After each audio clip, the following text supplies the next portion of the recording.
औज़ुबिल्लाहिमिनश्शैतानिर्रजीम बिस्मिल्लाहिर्रहमानिर्रहीम। अस्सलामु अलैकुम वरहमतुल्लाहि वबरकातुहू। उम्मीद करता हूँ आप सब खैर आफियत से होंगे और दुआ गो हूँ कि खालिक कायनात रब्बे ज़ुल जलाल आपको हर शर से, आफात व बलियात से महफूज फरमाए, आमीन। आज एक और नए वजीफ़े के साथ सैयद सदरुद्दीन हाज़िर खिदमत है।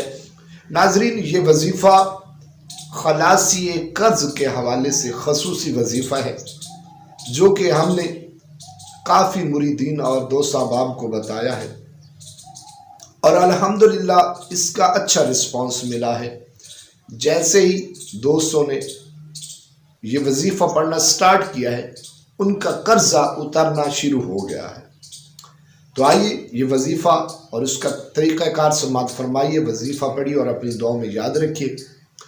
नाज़रीन, नमाज फजर के बाद कुरान करीम के आखिरी पारा में सूरह अलम नशरा की ये दो आयत मुबारका बिस्मिल्लाहिर्रहमानिर्रहीम व वदअना अन्का विज़रकल्लज़ी अन्क़द ज़हरका, ये दो आयत मुबारका आपने नमाज फजर के बाद 21 मरतबा तिलावत करनी है और इसके साथ साथ इसमें बारी ताला या मुसब्बिबुल असबाब, इसको भी आपने 21 मरतबा ही तिलावत करना है। अव्वल और आखिर में 3 बार आपने दुरूद शरीफ पढ़ लेना है।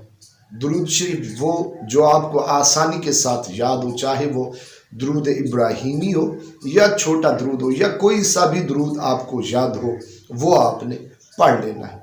पढ़कर खलासी कर्ज के हवाले से आपने दुआ मांगनी है। नाजरीन, अगर 21 दिन के अंदर आपका कर्जा मुकम्मल नहीं उतरता, कुछ रह जाता है, तो फिर आपने दूसरा वजीफ़ा 21 दिन का स्टार्ट करना है।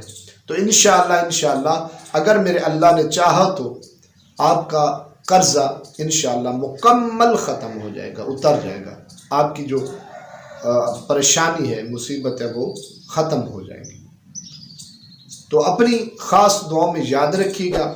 मेरे चैनल को सब्सक्राइब कीजिएगा, वीडियो को लाइक और शेयर ज़रूर कीजिएगा। इजाज़त दीजिए, अल्लाह हाफ़िज़। नासिर।